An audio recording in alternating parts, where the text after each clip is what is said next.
ele é assim. Só que isso não impediu ele de fazer a obra de Deus.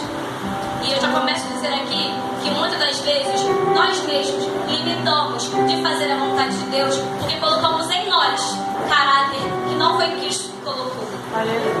Porque em nós dizemos: mas eu não posso, mas eu não consigo, mas eu sou tímida, eu não posso fazer.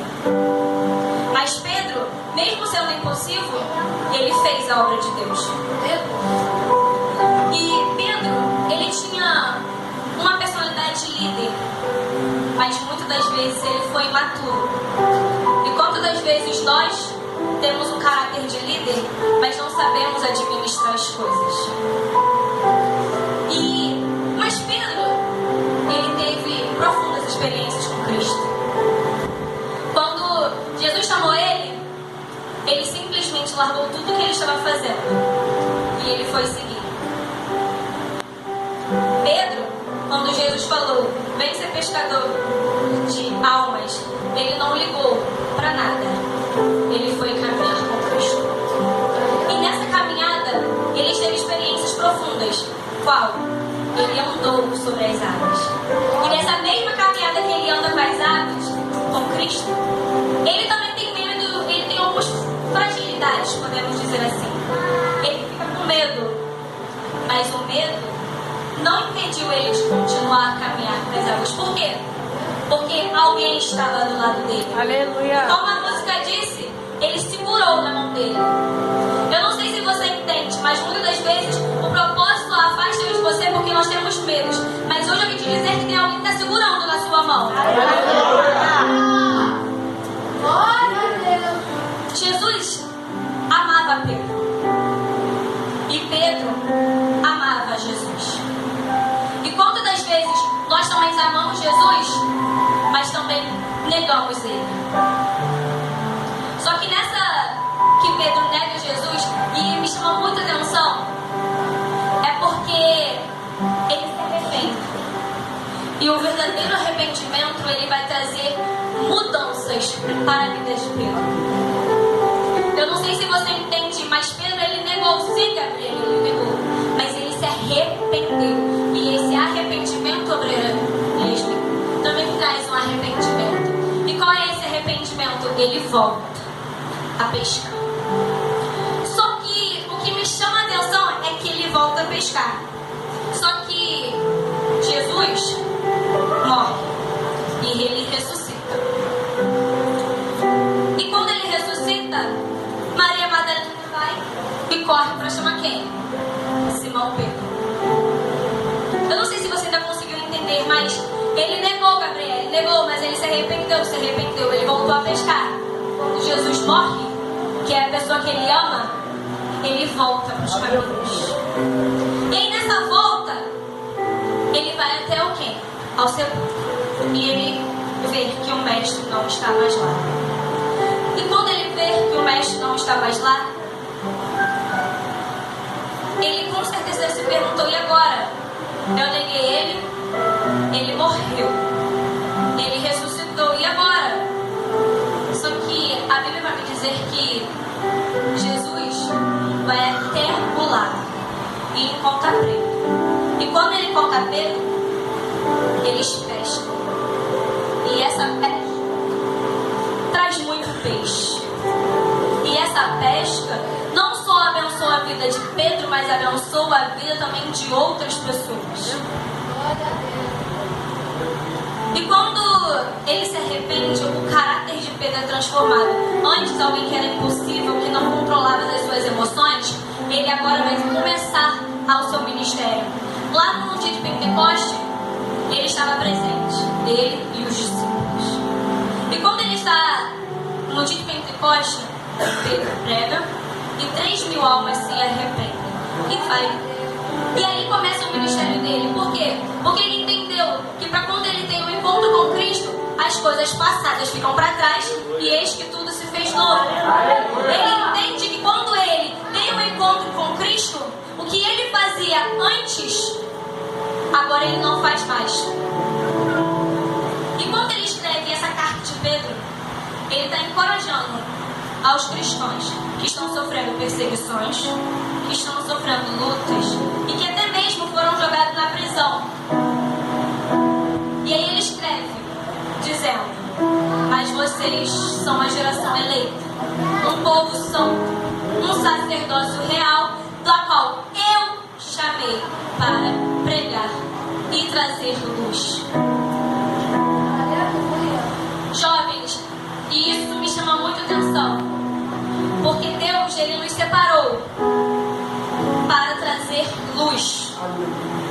E quando Ele diz geração eleita, Ele está falando: eu transformei vocês para aquilo que vocês faziam no passado, agora vocês não fazem mais. Se vocês antes mentiam, agora vocês não mentem mais. Se vocês antes falavam fofoca, hoje você não vai falar mais. Por quê? Porque eu escolhi você. Eu te separei de um povo. Eu te coloquei em outro lugar. Aleluia!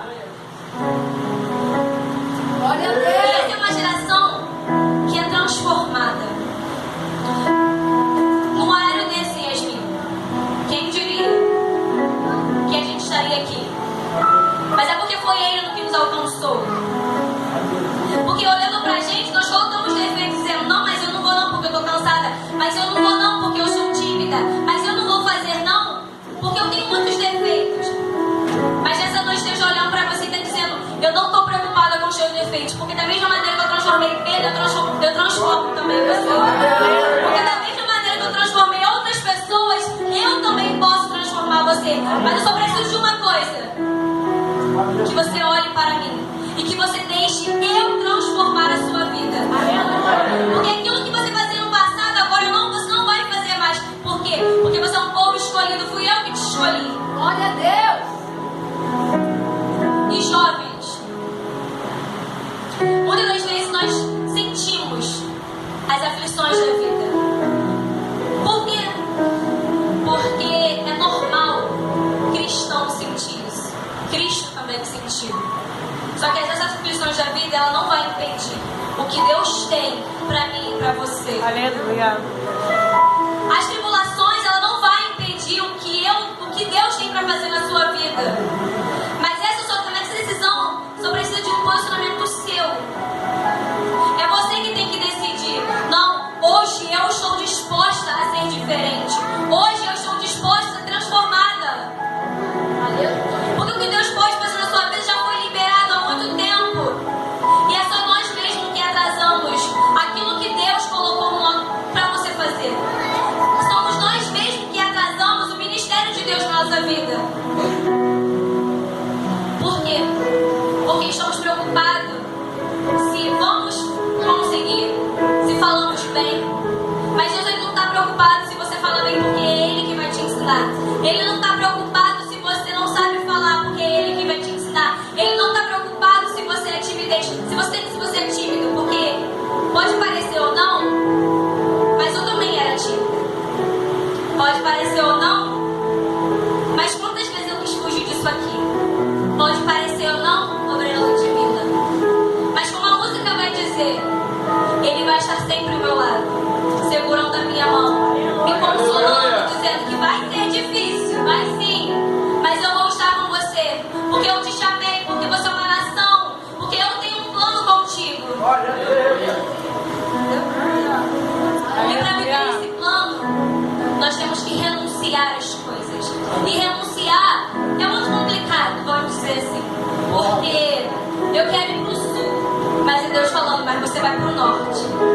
Mas eu quero fazer isso, mas Deus vai falar: não, porque eu chamei você. E quando eu chamo, eu vou capacitar, eu vou ensinar, e você vai fazer aquilo que eu coloquei na sua vida, porque fui eu que te chamei. Aleluia! Não é mais você vivendo a sua vontade, porque quando você entende que quando você aceita suas mãos e você diz: eu estou com Ele, você não mais vive você, mas Cristo vive em ti. Aleluia! Porque quando você entende que não é mais a minha vontade, mas eu escolho todos os dias fazer a vontade de Cristo, vai vir lutas, vai vir empredada, mas eu não vou desistir. Por que você não vai desistir? Porque Ele vai estar ao seu lado. E aí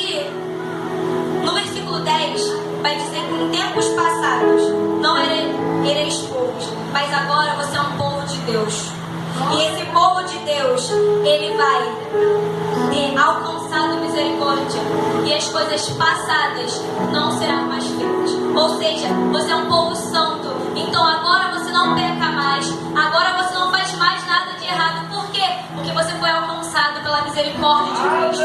Porque você foi alcançado pela misericórdia de Cristo. E as coisas passadas você não precisa mais lembrar. Por quê? Porque na cruz do Calvário Ele já pagou o preço. Aleluia.